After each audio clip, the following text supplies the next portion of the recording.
बांटा जाता है, दो भागों में बांटा जाता है। नंबर 1 अल्पप्राण, नंबर 2 महाप्राण। एक नंबर पर अल्पप्राण, 2 नंबर पर महाप्राण।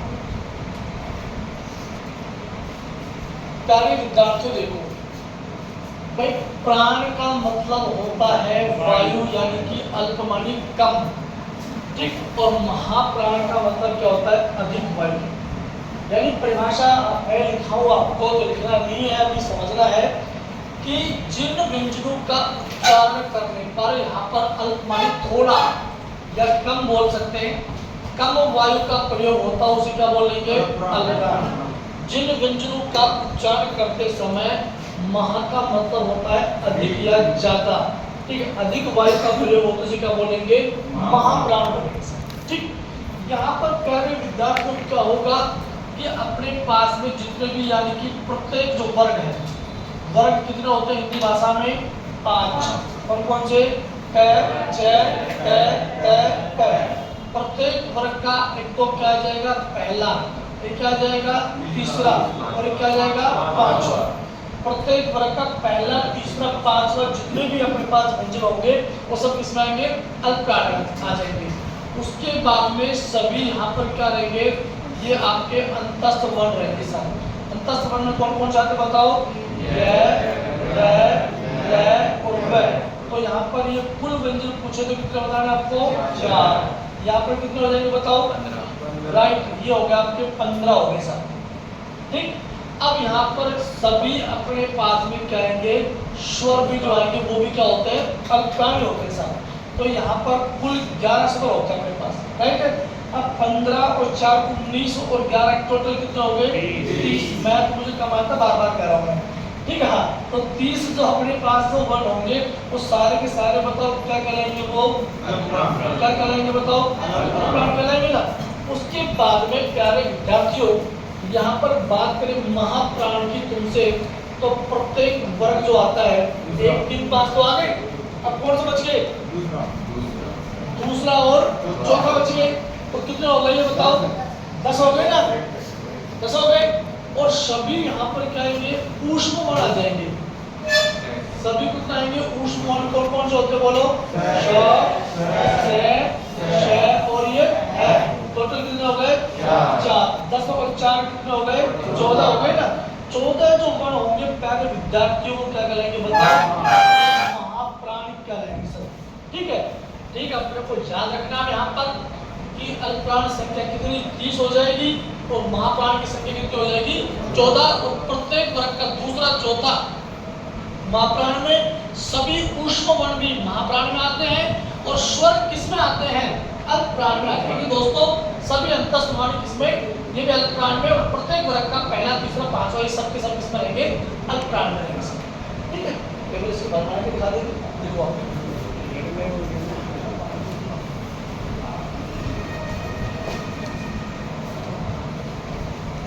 लिखो अल्पप्राण के अंदर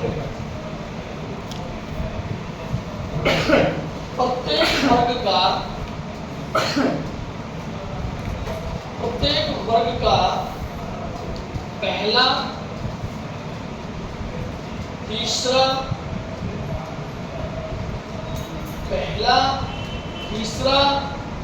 पांचवा वर्ण तथा सभी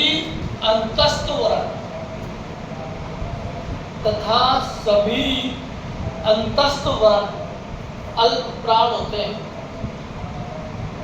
सभी अंतस्थ वर्ण अल्पप्राण होते हैं।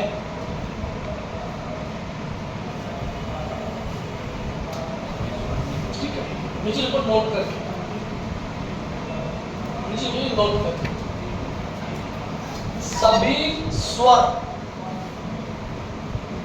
सभी स्वर पोस्टर में ध्यान कर लेना।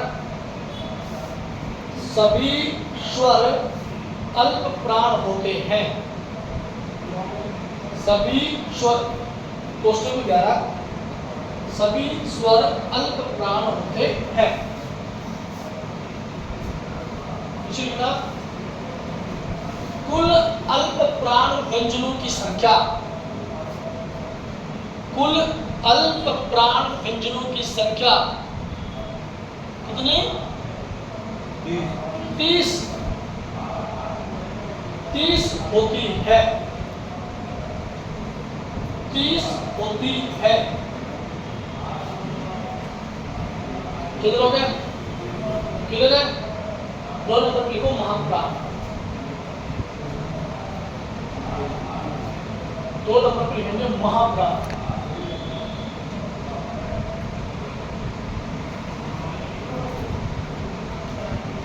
महाप्राण में लिखो प्रत्येक वर्ग का दूसरा एवं चौथा वर्ण,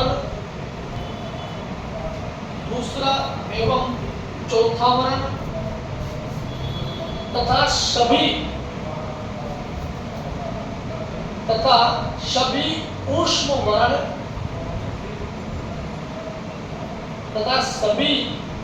वर्ण क्वेश्चन में कर लेना श ह,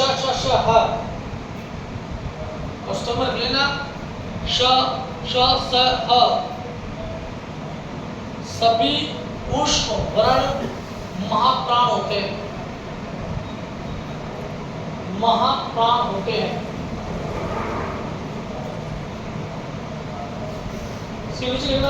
कुल महाप्राण व्यंजनों की संख्या, कुल महाप्राण व्यंजनों की संख्या 14 होती है। 14 होती है। 14 होती है।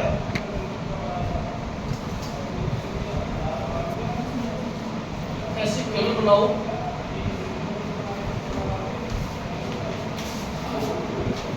या लिखना क्रम संख्या, या लिखेंगे वर्ग, यहाँ लिखेंगे अल्पप्राण, यहाँ लिखेंगे महाप्राण।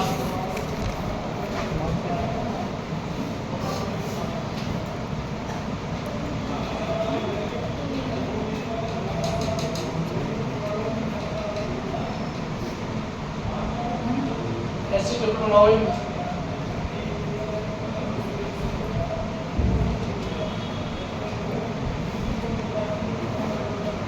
एक, 3, 5, 2 और 4।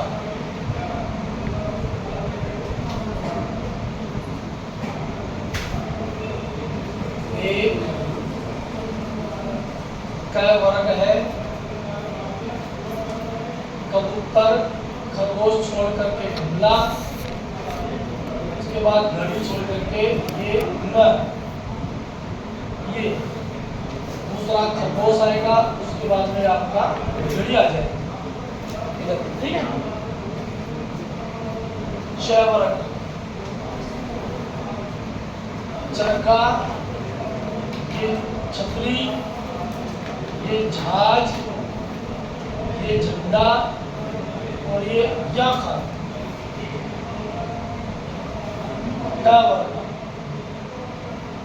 टमाटर, अटेरा, डमरू, कक्कड़, अनेक वर्ग में छत्ती, धन, दवात, धनुष के बाद में नल।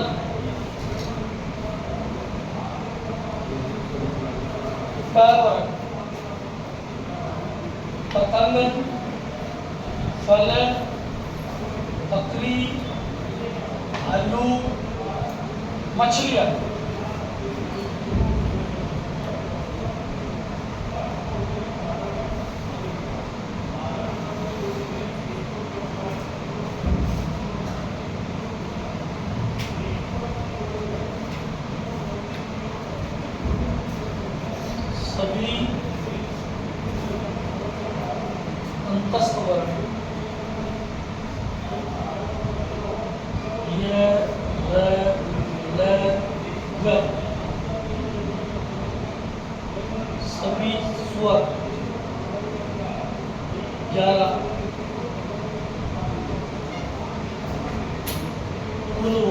30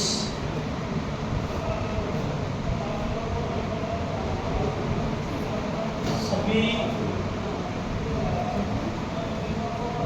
पुष्पवर्ण शलगम शतकोर शरीर के साथ में है आ जाएगा। सबके नीचे हाथ लगा देना भाई।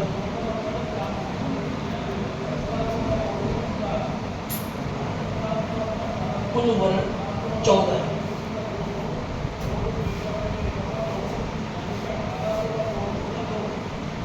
ये आपके वर्ण विचार हो गए कंप्लीट।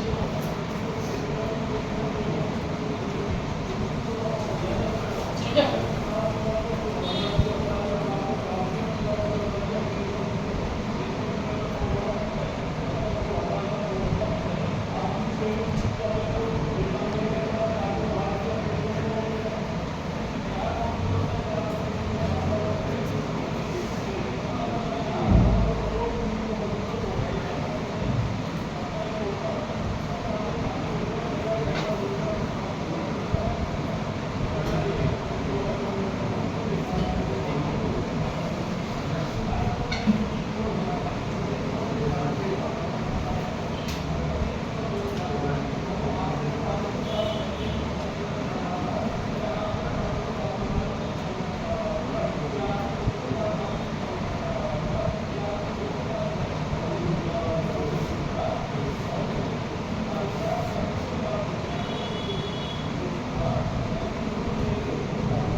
देख लीजिए ना, कभी विकल्प का महाप्राण में, महाप्राण का कभी पुष्प में चला जाए, एक गलत मत करे ना। ये तो आते ना आपको क्या क्या कहते हैं, आते हैं आपने एलकेजी यूकेजी में ये शुरुआत की थी, पढ़ाई नहीं कभी नहीं पढ़े आपने। अरे यार दूरी बना कर रहा है थोड़ा। कौन बोल रहा है? पीछे वाला को। हाँ, कि शुरू में डिक्शनरी पढ़ी थी, स्टार्टिंग यहीं से तो हुई थी।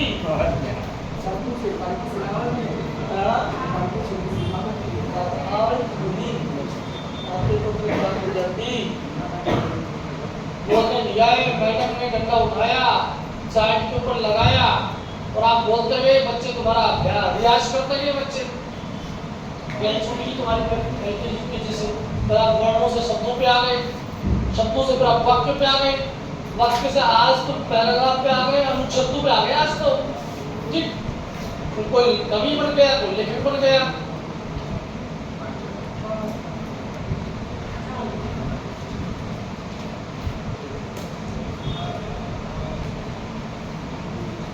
बच्चे की पहली जो पाठशाला होती है उसका परिवार होता है, और पहला गुरु जो उसकी माता होती है। और बच्चा पहले मातृभाषा सीखता है, आपकी मम्मी वाली भाषा, आपके परिवार की जो भाषा है। कई बार देखा नहीं कि कई बच्चे इतने अच्छे होते हैं, संस्कारवान होते हैं, किसी मम्मी अगर उसको पार्टी वाइटी में लेके चली जाए उस बच्चे को, तो बच्चा वो कितने आदर से तरीके से पेश आएगा, सबको आंटी नमस्कार, अंकल जी नमस्कार बोलेगा। और कहीं ऐसे बच्चे संस्कारवान होते हैं, इतने संस्कारवान होते हैं कि मम्मी की नाक कट जाती है वहाँ पर, मम्मी को खाने होते हैं वहाँ पर 4 रसगुल्ले फटाफट 2 रसगुल्ले खा के आ जाती है और आपको बोले कभी कहा करके पकड़ो आपके बेटे को मेरी नाक कटवा दी, इसको बोलना नहीं आता। तो उसकी गुरु कौन है? आप ही थे पहले उसकी। तो फिर पहले पार्टी वार्टी ले जाओ, समझा के ले जाओ उसको, भैया बोलना नहीं है। लेकिन आप कब तक बच्चे को चुप रखोगे? बच्चा तो विस्फोट होगा कि उसके दूसरे साइड के बच्चे मिल जाएंगे, उस समय जो भाषा बाहर निकलेगी।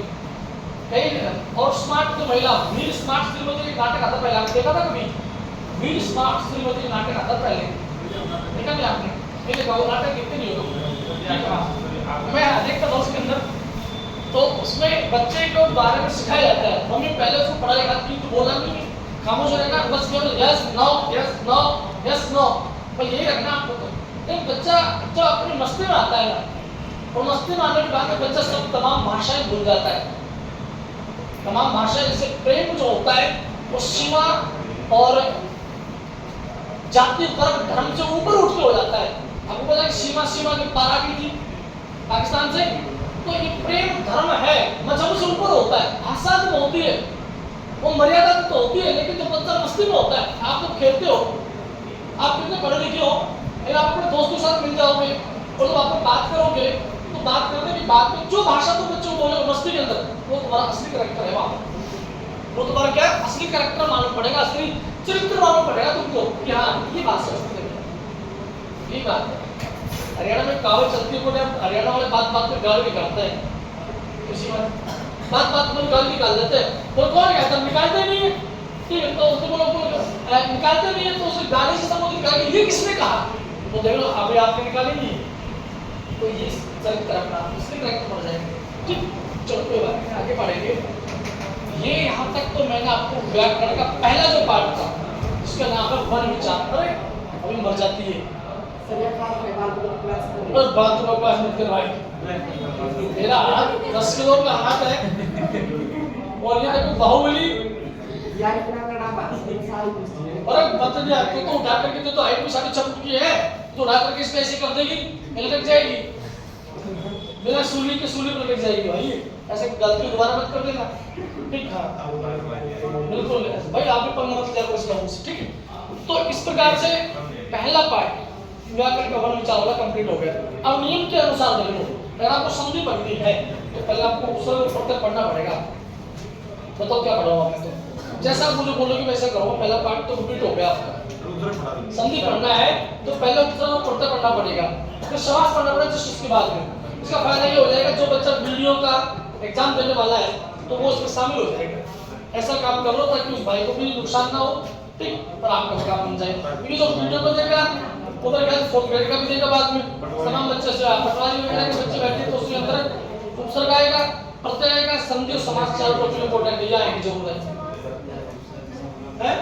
तो 4th ग्रेड में नहीं है वो तो हम बाद में रखेंगे, लेकिन पहले का वीडियो पटवार का जो है, जैसे उपसर्ग हुआ, प्रत्यय हो गया, संधि 3 तो इंपॉर्टेंट है, तो आए यहीं पहले क्या करूं, उपसर्ग टाइप डालो, तो नए पन्ने पे डालना, ऊपर लिखना उपसर्ग, उसी पन्ने पे मत करना काम, हर टॉपिक का नया पन्ना, कॉपी के अंदर राइट मत बना देना, नोट्स बनाने शानदार।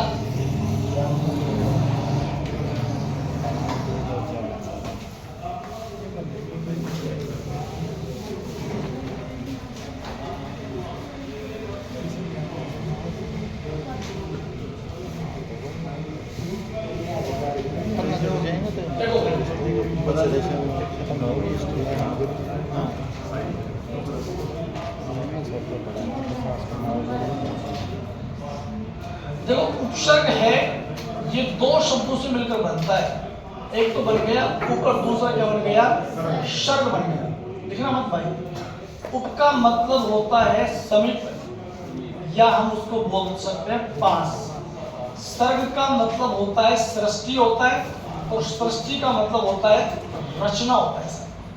यानी उपसर्ग हम उस शब्दांश को बोलेंगे जो किसी मूल शब्द के आगे, मूल शब्द के आगे जुड़ करके, मूल शब्द के कहाँ जुड़ेगा, आगे क्या जुड़ता है, उपसर्ग जुड़ता है। मूल शब्द के आगे जुड़ करके इस मूल शब्द के अर्थ में, इसके अर्थ में क्या करेगा बताओ, परिवर्तन करेगा। अर्थ में परिवर्तन करने का काम कौन करता है, उपसर्ग करता है। कई बार सवाल पूछ लिया जाता है कि उपसर्ग बताओ, कोई शब्द होता है, सही बताना आपको, उपसर्ग पूर्ण शब्द है। 2 नंबर पर उपसर्ग वाक्यांश है। 3 नंबर पर उपसर्ग पदांश है। 4 नंबर पर है उपसर्ग शब्दांश है। ये सवाल पूछ लेता है यहाँ पर के संबंध में निम्नलिखित में से कौन सा विकल्प सही है। क्या उपसर्ग अपने आप में पूर्ण शब्द होता है, क्या उपसर्ग एक वाक्यांश होता है,